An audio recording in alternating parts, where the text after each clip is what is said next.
Turn on Your Energy, a book that has been years in the making for author Grieg de la Houssaye. The process started with him learning transcendental meditation, where he was first introduced to the idea that we're all made up of electrical fields of energy. With practice, he developed the ability to visualize these electrical fields of energy as a matrix or a grid upon which stress nodes are formed. Through the relaxing effects of meditation, he learned to dissolve the stress nodes in his body. His curiosity to further use his body's electrical energy to live a life without stress was born. On today's show, author Grieg de la Houssaye, author of Turn On Your Energy, is here to tell us about the book and his experiences. Next on Healing from Within with Tony Valen. Hi, I'm Tony Valen. Welcome.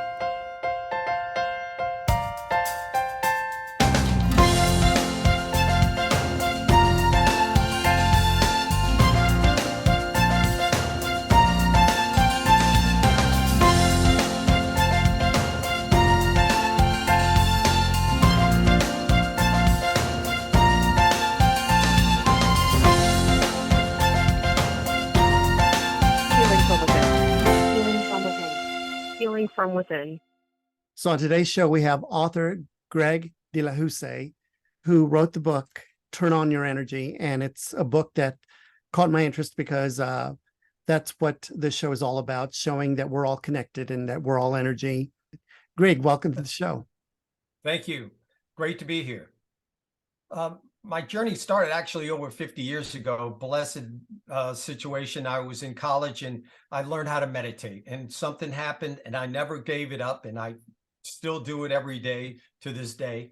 But about 25 years ago, my dad got into a situation where he was put in a nursing home. And I knew I needed to get him out, but I couldn't get him out right away. So I found a therapist through a chiropractor. And this therapist was just touching different points of my dad's body and really making a dramatic change. And so one day I asked this therapist, I said, well, you know, I've been having this digestive problem for 15 years. And I wake up every night and have this belching going on. And what would you suggest? And she said, well, hold on to your thumb. And I looked at her like, what?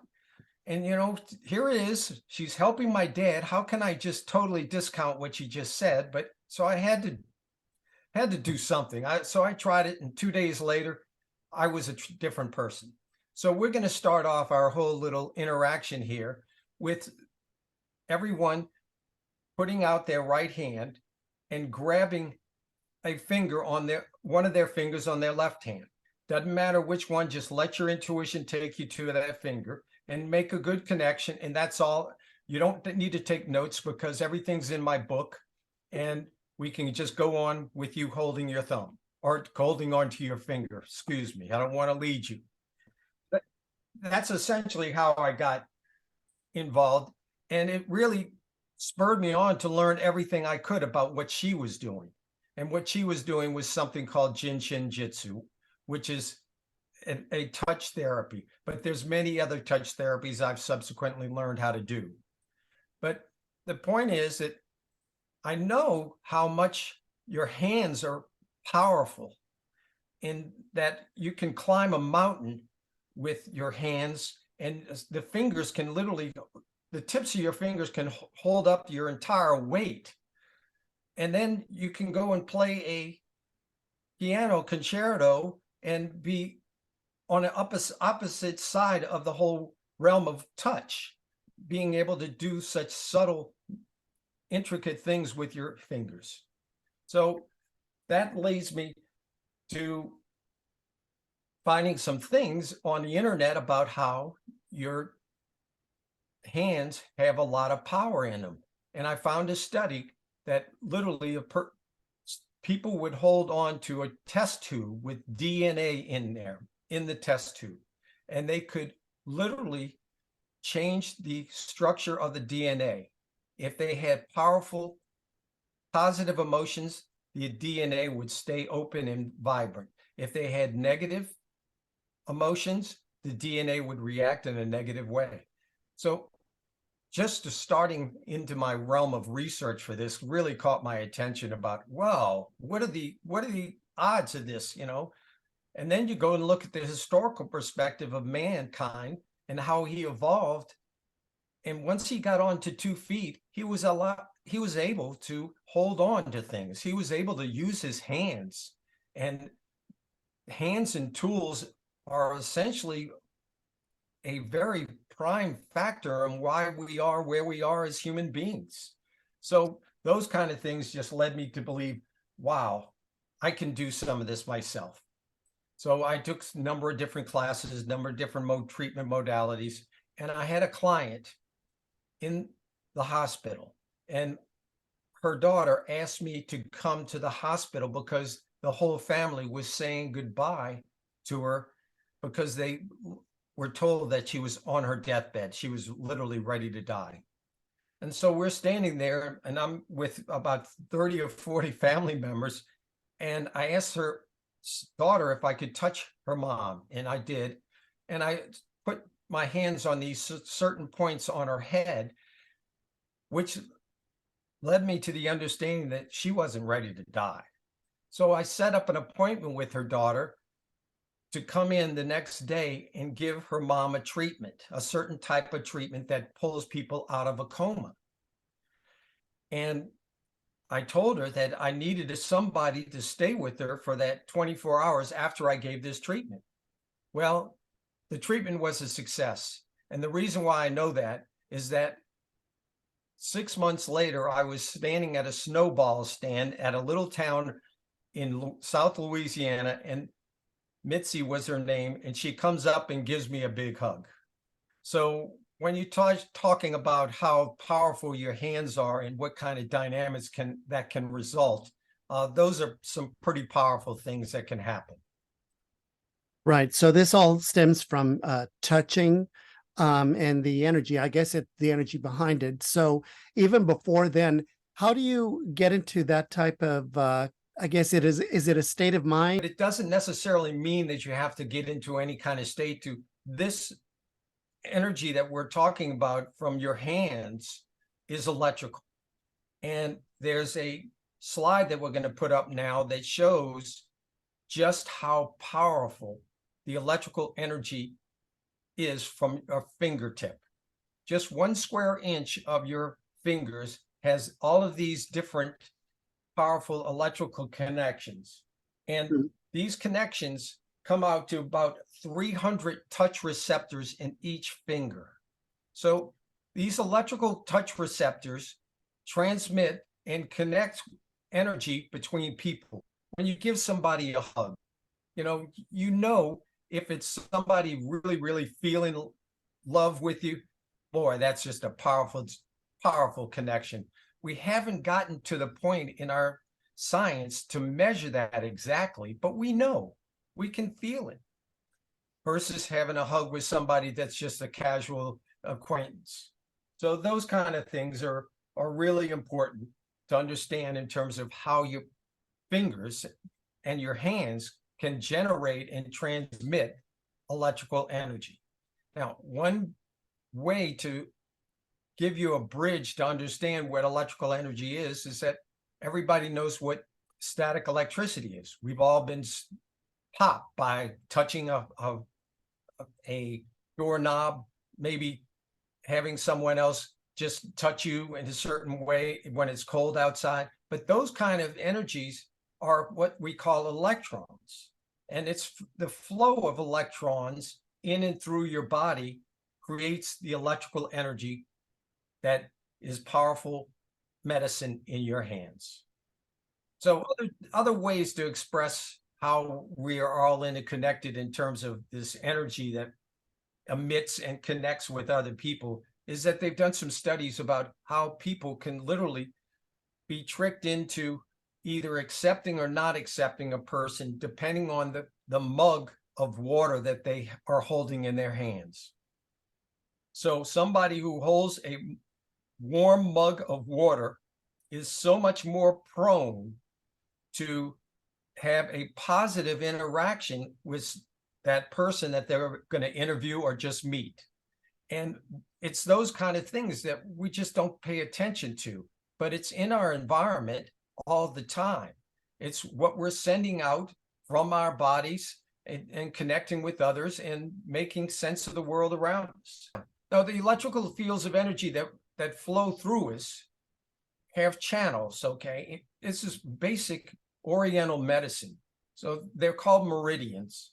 And if you have an emotional or physical trauma situation, some of these energies can get blocked. If you don't exercise and you don't stretch thoroughly on a regular basis, these kinds of energies are going to be blocked. And we're going to get into stretching in a minute, because the flow of this electrical energy has to happen through what we call connective tissue. And that wraps everything in our body, from our bones to our organs. You're completely enveloped with connective tissue. And the important thing is that they found out that this connective tissue is a liquid crystalline structure, meaning that it's like a crystal. Crystals are used in computers because they flow energy effectively, efficiently, without any kind of resistance. So that's what has to happen in electrical fields in your body. They need to flow without resistance. So when you have some blockages, there are ways to find how to deal with these blockages. For instance, I have friends of mine that will come up to me and say, you know, I got this Achilles tendon problem and it really hurts. And my doctor says that it's going to take months for me to get rid of it. And I'll show them a pressure point on their right elbow that was created or identified by a woman, Hannah Kroger, Kroeger. Just an amazing woman in the 20th century that found out all these incredible things. She's got some books out. She's got a website out.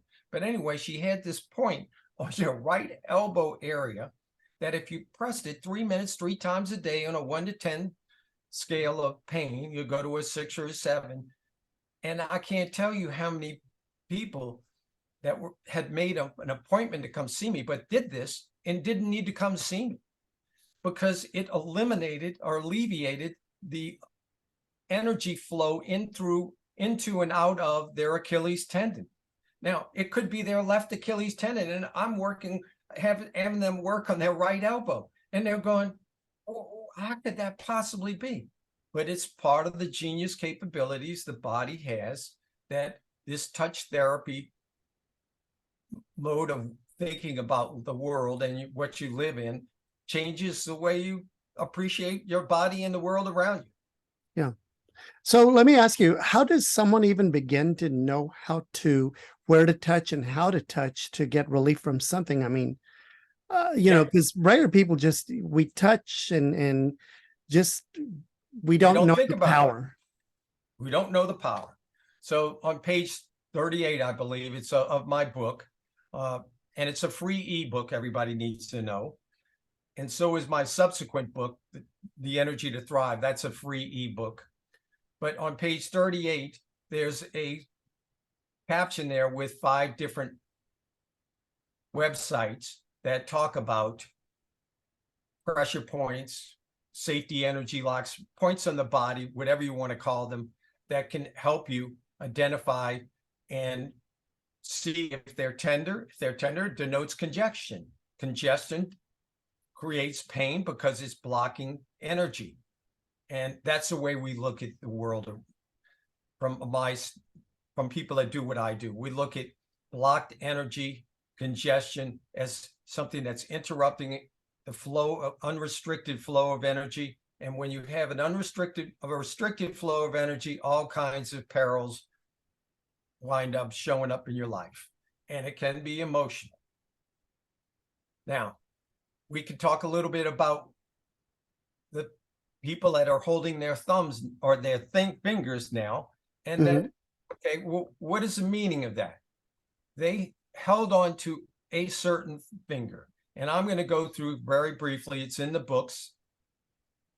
If you hold on to your thumb, it's a lot different than the other fingers. It's a worry finger. It's also the thumb is where the stomach and the spleen energies flow through. So that's the thumb that I use to help my digestion when I first got into this. So the index finger, it works fear. It's not going to make fear go away, but it's going to facilitate you dealing with fear. And it's also where the kidney and the bladder energies flow through. And just so happens that the middle finger, which is your not so nice finger to stick up, is an anger finger, right? Yeah. And that's where the gallbladder and the liver flow through. The ring finger is for sadness and grief. It's not going to make it go away, but it can help you facilitate it. And that's where your lung and large intestine flows through. And the little finger is for trying to emotions. If you're always trying to get something done, you can't just relax and be in the here and now. It's the little finger. And that's related to the heart and the small intestine flows of energy. So those kind of things are a start to having people feel like, okay, just holding a finger can literally shift some of these energies, because that's what we are. We're interconnected beings with all these different flows, and you just experiment, play with it, be creative with it, and see where it goes. Gotcha. And yeah, and that's on page 39 of your book. I saw the hand. Yep. And Okay. I was going to say, so whenever, like, for example, you're experiencing fear, if you hang on to the I guess the pointing finger, index finger, does that help you mentally as well as physically, or how does that work? Well, it's gonna work in a multi-dimensional way. Everybody's different in this situation. It may be emotional, it may be a physical fear. It's going to help. And how we put boxes around these kinds of ideas is only going to limit things. We're just tapping into the genius capabilities of the body. And it's one of those things that we can't think it's linear. We can't think that it's just only this or only that. It's something that happens, and it's we're multi-dimensional beings, and this is an avenue to explore. And some people relate to it a lot more quickly than others.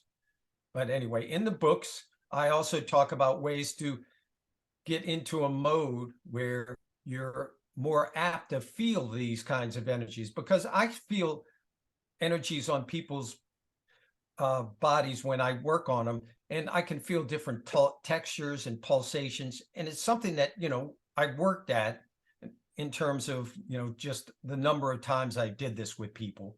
But people can get more and more sensitive to what's going on when they hold a index finger or their ring finger. So it's something to explore and to be open to, and to check out these websites. And there's many other websites that are similar to these websites for exploring how to tap into the genius possibilities of your touch and your hands. And it's phenomenal stuff. Changed my life. What can I say? Yeah. And it seems like also different foods would affect you that way, right? Depending on how they affect your energy. We're going to put up a picture of a potato lighting up a light bulb. Now, that just speaks volumes. When you see this and you understand that raw food has electricity, it literally can generate electricity to light up a light bulb.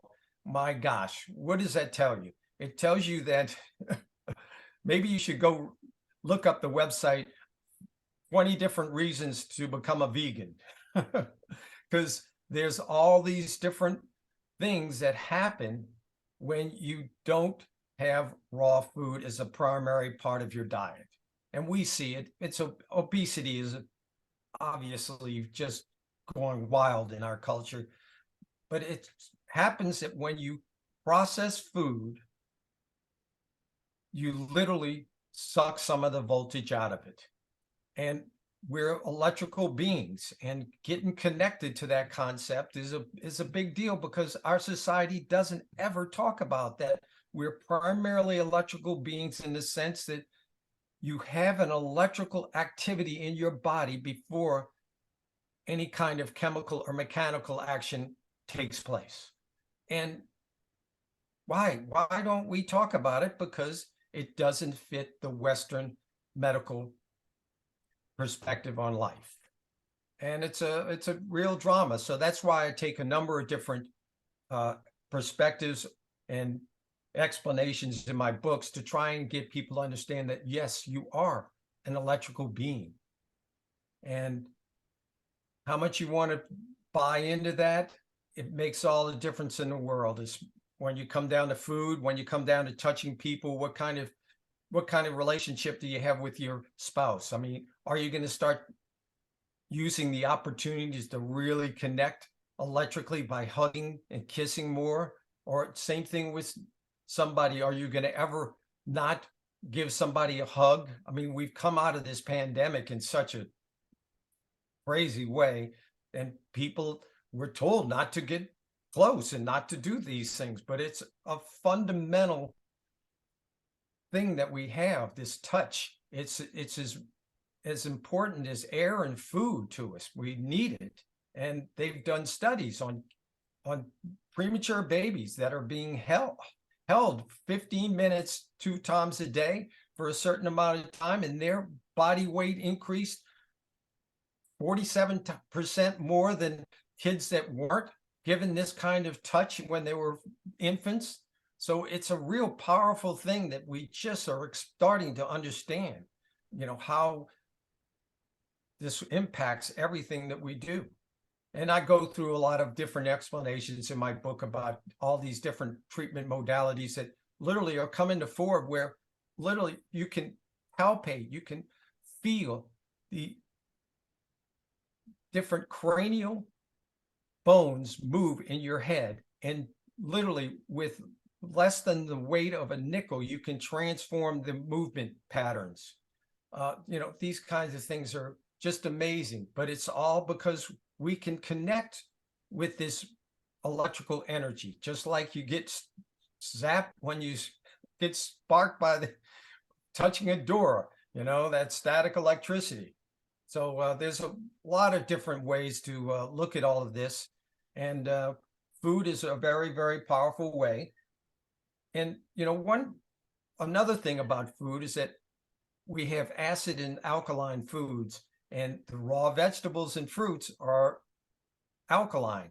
And on the other side of the spectrum, there's acidic foods. And if your body doesn't have a certain level of acid, it's, I think, a 7.35 level pH. If it doesn't have that, the body just goes into all kinds of dynamics to make sure that you do. So if you eat a lot of acidic food, the body's having to adjust and adapt to that in incredible ways. So making it easier for the body to reach that alkaline level of pH by eating raw organic food, it's just one of those things. It's important, and it's important from an electrical standpoint. That's what makes it all seem real, all seem logical. So, and we like to be logical. Absolutely, yeah. So in addition to all of this, we were talking about stretching earlier. We want to understand that, that we are made to move, and we have gotten into work environments where we just sit at a desk, or we just don't get out and do what mankind did just 100 years ago. And without that movement, these flow patterns of electrical energy get interrupted, get stagnant, get blocked. And stretching is one of the key elements for maintaining this flow of unrestricted flow of electrical energy. And one of the things that I've been taught is that this tissue that we stretch whenever we go into doing yoga or whatever, the tissue is very, very sensitive. So when you go and you stretch to a point and it stops, you don't kind of keep pushing. That interrupts. You keep moving into that in different ways by going left or right, up or down, but you move and telescope into that point of resistance. And we're into this mode of living where we think, we're going to push through things, but the body is not that way. The body is something that's very sensitive, especially when it comes to relaxing tension in the body via stretching. Stretching can be a very powerful way for you to open things up, relaxation, eliminate tension, so that when you do these kind of things with your fingers or with touch therapy, the energy stays open and it stays flowing effortlessly. Yes, I see that.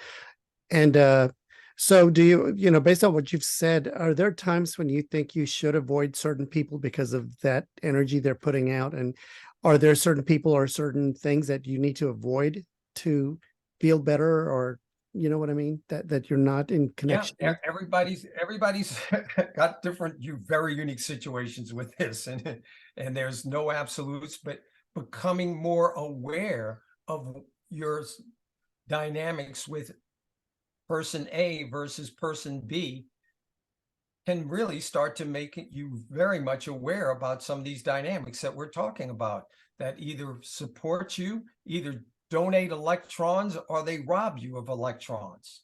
And we know that. We can feel that there's certain people will sit around and talk, and they're just trying to steal your energy, and they're not really adding love and kindness and good positive perspectives to the conversation. They're kind of draining everything, and people see that in a work environment. One guy on a team can take down a whole team of professionals that are trying to do a certain job, so it's complicated, but becoming aware of it and how it impacts you personally will increase your chances of dealing with it most intelligently. Correct. And I guess that kind of leads into the how electrons react to thoughts, feelings, and emotions. Yeah. So everything is a energy, and your thoughts and feelings, emotions, they're generating electricity. They're either donating positive electrons into the system or literally sucking juice out. And it's something that once you start thinking about that and understanding it, it can change who you are, because you realize the cost benefit of doing whatever attitude you have. Maybe it's regarding Joe Schmo, so you have this positive energy about Joe and this other negative energy attitude about Phyllis over here. And you go, whoa, why am I even draining my energy about Phyllis? I just need to let her be in her own world and just be happy that Joe's in my life, those kind of things. It just becomes part of your routine, part of your habitual way of thinking and looking at life when you can connect these dots. Well, it has been for me anyway. yeah. No, it does for me too. I'm very careful of energy, and I don't know if it works the same way as what you're talking about, but like for me, I'm more of a metaphysical person, empathic, and I can feel certain people that I feel the energy, I see it, and I either avoid people or I'll get closer to certain people. And well, so it's why it's why people are successful. They know how to integrate with positive energy. They don't want to have somebody that's going to pull their energy away. They want to be with positive people, and that's who they hire. That's who they work with. That's who they associate with. It's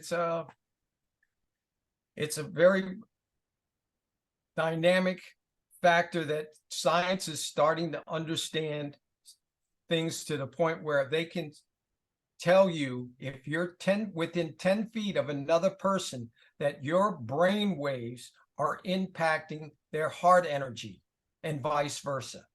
So that we are so much more connected than we've ever dealt with or ever felt or ever analyzed.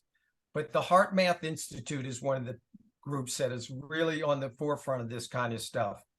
Being able to show that, yes, we have this electrical connection with people and we can measure it now. And it's like, wow, that really helps people just get on track here. Yeah, most definitely. Yeah. So getting back to the stretching idea, and I want to not miss out on bringing up the point that balance, especially people getting over 50 years old or whatever, being able to stand on one foot and even have your eyes closed is an amazing factor in terms of measuring how electrically connected and electrically balanced you are. Because that balance has got to take into account this incredible amount of webbing of connective tissue in and through your body. And to be able to balance with your eyes closed for even 10 seconds is a real bellwether, a real example of how balanced you are. And these are kind of things that you can take, anybody can use. And it's phenomenal. Here's an example of how we can balance ourselves. Okay, everybody stop holding your finger. And we're going to take your index finger and your thumb and make a circle out of it. And then we're going to take your middle finger and stick it in your belly button. Yeah, I know it sounds crazy. All right. But just try this out. Stick it in the belly button. You don't have to take your shirt off. But anyway, if we stick it in the belly button, and let's see what happens while we keep on talking about all this stuff. And it's another way for you to connect energetically with your body. And this point that, and this whole connection that we're making is to balance and harmonize and relax your vagus nerve. And your vagus nerve, you can all go look it up, is one of your biggest nerves in your body. It's dynamic and has a lot to do with your heart and all kinds of things. But this, holding this point with your fingers intertwined between your thumb and your index finger, it shifts things. And I can feel it because I do it every day. And I can feel sometimes it takes me a minute before the pulsation relaxes, or it takes me 20 seconds. And I go, wow, that was easy. But, you know, it's all a matter of balancing these electrical energies. And the fingers are that powerful of a mechanism to use to get you through all of it. For more information on our guest, go to Amazon.com and search Grieg de la Houssaye, where you will see the free ebooks offered and talked about in this interview.